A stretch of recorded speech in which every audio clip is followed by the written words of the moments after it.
बोल दो कैरेक्टरलेस हूँ, बोल दो ना तुम ये भी क्या हो क्या नहीं हो मुझे नहीं मालूम। I don't know what you are. पर मैं प्रेग्नेंट नहीं हूँ, देव बोल रही हूँ ना, तुम्हें यकीन करो मेरी बात। नहीं करता।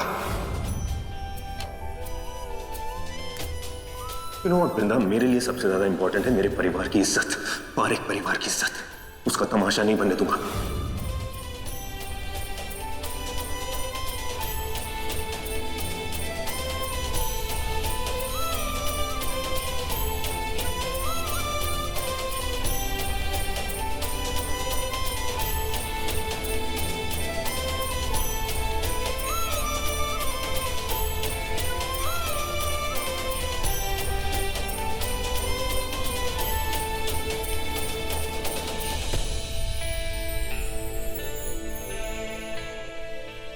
Listen, वृंदा, आई नो कि तुम मुझे अपना पति होने का हक नहीं देना चाहती।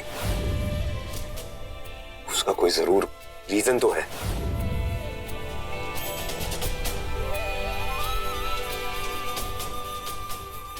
कि अगर इस शादी की इज्जत नहीं कर सकती तो कम से कम हमारी दोस्ती की इज्जत तो रख लेती।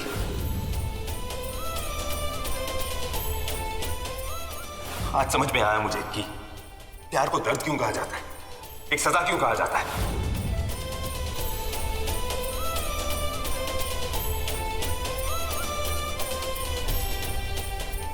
मुझे साथ में क्यों लेकर आई हो? क्योंकि तुमसे तो मुझे हिम्मत मिलती है। अगर मैं तुमसे कहूँ सब कुछ ठीक कर दूंगी, क्या तुम मेरी बात मानोगे? मैं प्रेग्नेंट हूँ। सच? मुझे लगा कि हस्बैंड वाइफ आएंगे। ये लड़की है ना, तो मुझे लगा कंफर्टेबल फील करूंगी मैं। काफी दिनों बाद मुस्कुरा रही हो। तुम भी। लेकिन ये वृंदा जो देव के लिए बिल्कुल अजनबी है, ना ही अपनी खुशी बांटती है ना अपना दर्द।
जिसने मुझे हेल्प की।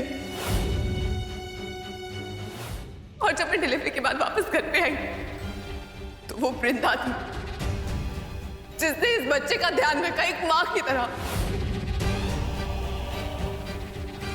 मेरी बेइज्जती ना होना, इसके लिए वृंदा अपनी बेइज्जती पे बेइज्जती करवाती गई।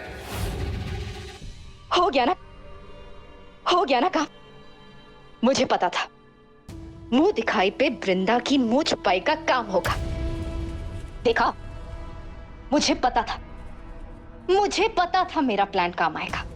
कैसे मैंने अपने दिमाग को दौड़ाया, कैसे उस वरा का पीछा करके उस बच्चे का पता लगाया, और कैसे उस वृंदा के बाप के लिए नोट छोड़ के उस बच्चे। चुप, एकदम चुप। फ्लॉप है तुम्हारा प्लान। वो पंडित बच्चे के साथ आया तो था, लेकिन तुम्हें पता है वो बच्चा किसका है? वो उस देव की बहन लिली का बच्चा है, और वृंदा उसके साथ मिली हुई थी, और पूरे परिवार के सामने वो महान बन बैठी है, और तुम्हारी बेवकूफी की वजह से वो भगवान बन बैठी है। ये वृंदा मेरी हर चाल से बच कैसे जाती है मुझे क्या पता, वो तुम जानो। मुझे बस इतना पता है कि पारेख परिवार के बीच में मुझे दरार डालनी है, और सबसे पहले दरार डालनी है देव और वृंदा के बीच में। हाँ, तुमने तो बहुत बड़ी बात बता दी। देखो तुम देखो और मुझसे मत लड़ो। मेरी बात सुनो, हमें प्लान को बदलना होगा। जैसा मैं कह रही हूं वैसा तुम करोगी। तुम उस देव को हनीमून पर लेकर जाओगी। क्या? जैसा मैं कह रही हूं वैसा तुम करोगी।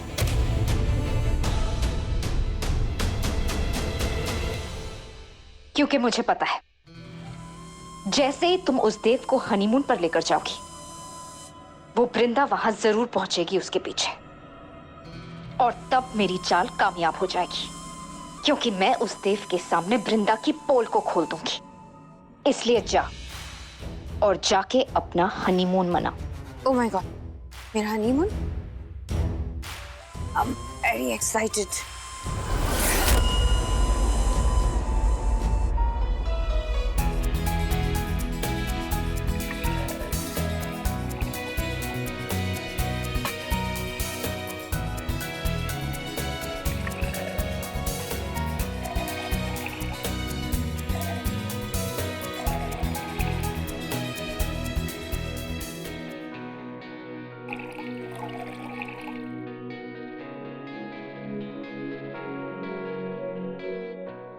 मैं जो कुछ भी इस बच्चे के लिए कर रही हूँ वो सिर्फ लिली के लिए कर रही हूँ, तुम्हारे लिए नहीं कर रही हूँ। इसलिए तुम्हें थैंक यू बोलने की जरूरत नहीं और ना ही सॉरी बोलने की।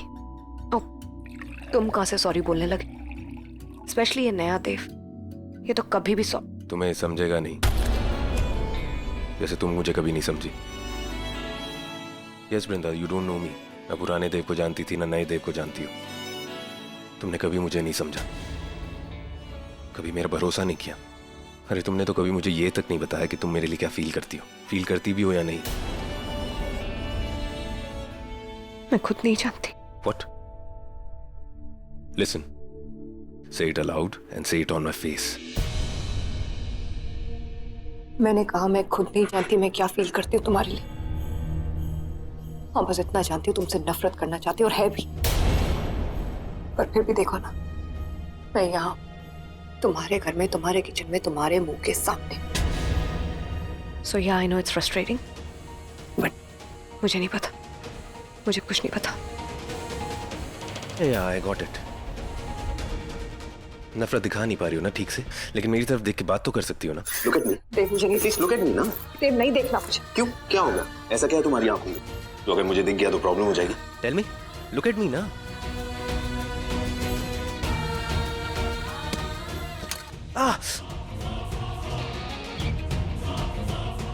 ये जल गया, क्या कर रहे हो? इधर जला लिया, कितना ज्यादा जल गया। एक सेकंड रुक जाओ। Okay, it's okay, I'm fine. रुको, कहाँ जा रहे हो? ज्यादा ना स्मार्ट बनने की जरूरत नहीं। इधर आओ, ये आइस पैक ऐसे लगा के छाला नहीं पड़ेगा। वेट,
क्या कर रहे हो देव? दिमाग ठंडा कर रहा हूँ और तुम्हें समझने की कोशिश कर रहा हूँ।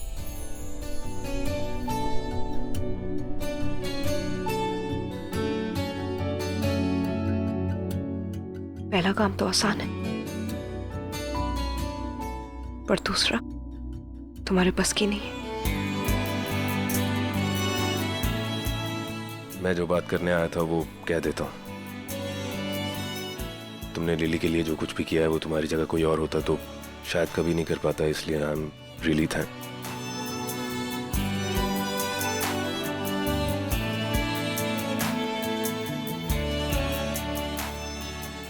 नो, मैं थैंकफुल नहीं हो सकता तुम्हारे लिए। तुमने भले ही कितना भी अच्छा काम क्यों ना किया हो, लेकिन तुम मुझे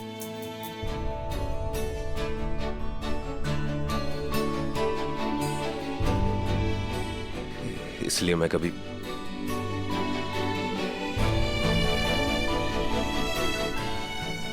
मुझे कभी माफ नहीं करोगे, जानती हूँ मैं। वृंदा, क्या कर रही थी तुम? बच्चे के लिए तू। देव देव यहाँ क्या कर रहा था? कुछ नहीं माँ, चल वो क्या रहा है? माँ कुछ नहीं चल रहा, वो बस ऐसे ही आया था। वो तेरे बाबा आए थे ना, उन्होंने कहा कि ये पर्चा छोड़ा है तूने उनके लिए। इसमें लिखाई तो तेरी है, तूने लिखा है ये? हाँ माँ, ये लिखाई तो मेरी है, लेकिन मैंने ऐसा कुछ नहीं लिखा। पापा बच्चे को लिखा। नहीं माँ, मैंने ये सब नहीं लिखा। तुमने वो नोट छोड़ा था ना कि जल्दी से आ जाओ, कोई इमरजेंसी है, तुम्हें भागा भागा चलाया। ओ अच्छा, इसीलिए पापा भी मुझे कुछ बोल रहे थे उस वक्त और मुझे समझ नहीं आया क्या बोल रहे थे। तेरे बाबा भी यही कह रहे थे। इसका मतलब यह है कि कोई ना कोई जरूर है जो हमें नुकसान पहुंचाना चाहता है। तेरे दुश्मनों की गिनती तेरी सोच से बहुत ज्यादा है वृंदा। इसे भी तो यहाँ इन सब के बीच में रहती है ना, तो मुझे हमेशा डर लगा रहता है। और अरे देव, ये तो हमेशा तेरे आगे पीछे ही मंडराता रहता है। माँ ऐसा कुछ नहीं है। ऐसा ही है वृंदा, तेरे बचपन का दोस्त है।